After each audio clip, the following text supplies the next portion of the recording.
Like, subscribe, and get notified. Due to an influx of sewage and water stagnancy, a variety of fish were reported dead in the lake at the Lake View Colony, Campal, Panjim.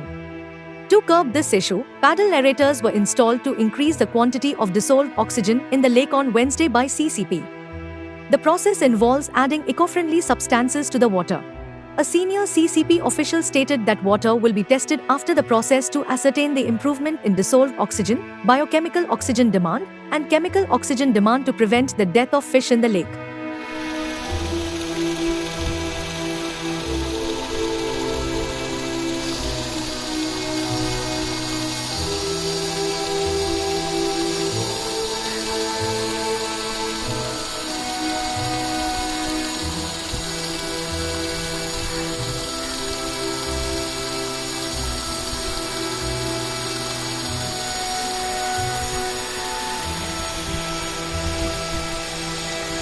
Sagun for Herald TV.